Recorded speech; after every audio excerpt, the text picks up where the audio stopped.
Call होल्डवर ठेवण्यात आला आहे. मिकीशी आपला संपर्क तुटला, पण अजित पवारांचं पार्थिव बारामतीच्या रुग्णालयातनं बाहेर काढण्यात आलेलं आहे आणि कार्यकर्त्यांना सुद्धा हे आवाहन करण्यात आलं कुटुंबाच्या वतीनं की विद्या प्रतिष्ठानच्या मैदानामध्ये यावं आणि तिथे अजित पवारांचं अंतिम दर्शन प्रत्येकाला घेता येईल. पण मिकीनं आता उल्लेख केल्याप्रमाणे काटेवाडी हे पवार कुटुंबाचं मूळ गाव आहे, तिथे घर सुद्धा आहे पवारांचं. तर हे पार्थिव आधी काटेवाडीला नेलं जातं का हेही पाहावं लागेल.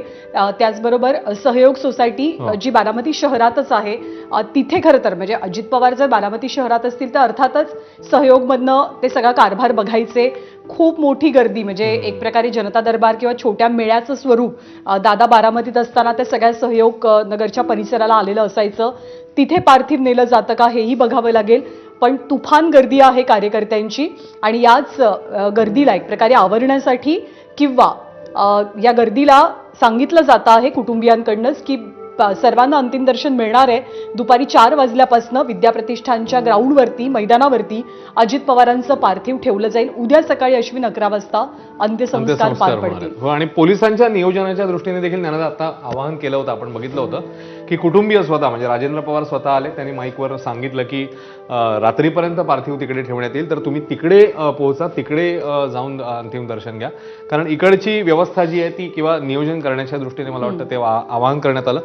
आणि जसं आता आपल्या प्रतिनिधींनी देखील सांगितलं की त्यांचं पार्थिव आता रवाना करण्यात आलं हॉस्पिटलमधून. आता बघूया ते कुठे नेमकं पार्थिव नेलं जाते. काटेवाडी जसं तू आता उल्लेख केला, घरी नेलं जातंय का तिकडे जिकडे अंत्यसंस्कार होणार आहेत त्या परिसरामध्ये तिकडे नेलं जाते. पुढच्या काही मिनिटांमध्ये ही स्पष्टता येईल. मात्र सध्याची जी बातमी आहे त्यानुसार उद्या सकाळी 11 वाजता हे अंत्यसंस्कार जे आहेत ते होणार आहेत. आणि कदाचित जसं आता आपल्या प्रतिनिधींनी सांगितलं पंतप्रधान, गृहमंत्री हे या अंत्यसंस्काराला उपस्थित राहू शकतात. अंत्यदर्शनासाठी विद्या प्रतिष्ठानच्या त्या ठिकाणी जे आहे ते पार्थिव ठेवण्यात येणार आहे. सध्या हे पार्थिव रुग्णालयाबाहेर आहे, मैदानात हे पार्थिव ठेवलं जाईल अशी सध्याची माहिती आहे. ज्ञानदा,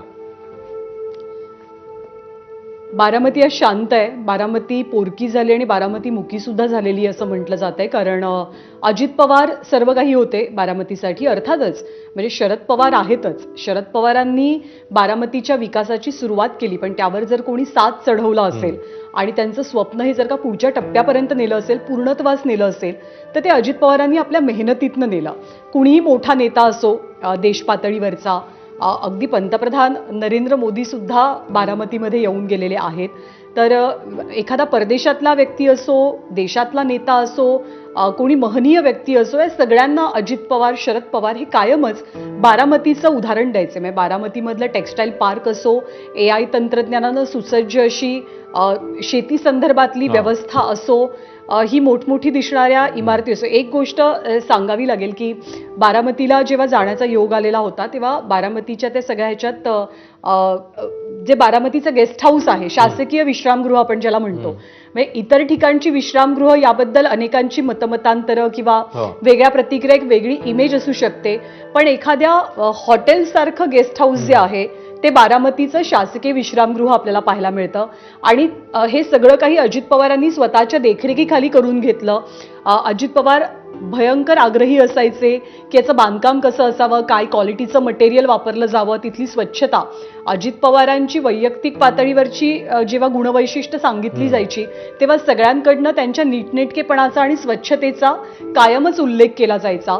जसं की अनेक नेत्यांनी आज म्हटलेलं आहे की वक्तशीरपणा, मग ती मंत्रिमंडळाची बैठक असो, एखादी सभा असो, उद्घाटन असो किंवा मुलाखत असो, दादांनी वेळ कधी चुकवली नाही. पण आज मात्र ती वेळ त्यांच्यासाठी काही योग्य ठरली नाही एक प्रकारे, जेव्हा ते बारामतीला यायला निघालेले होते.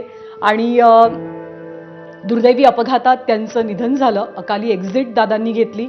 दादांची गुणवैशिष्ट्य ही सगळेजण पक्षापलीकडे, धोरणांपलीकडे, विचारांपलीकडे जाऊन मांडता आहेत आणि हेच दादांचं जिंकणं म्हणावं लागेल. खरंय, बहुआयामी असं व्यक्तिमत्व ज्ञानदा आपण मगाचपासून उल्लेख करतोय. म्हणजे केवळ राजकीय पटलावर नव्हे तर बाकीच्या क्षेत्रातला त्यांचा संचार असेल, मग क्रीडा क्षेत्र असेल, सामाजिक क्षेत्र असेल. मगाशी सयाजी शिंदे देखील पोहोचले होते तिकडे आणि सयाजी शिंदेंचं निसर्गाचं किंवा वृक्ष संवर्धनासंदर्भातलं काम असेल, मग असा कार्यकर्ता आपल्या पक्षात असणं, मला असं वाटतं हे जे त्यांचं बहुआयामित्व आहे किंवा वेगवेगळ्या क्षेत्रातली माणसं वेचणं आहे तो देखील त्यांचा एक गुण फार महत्त्वाचा होता.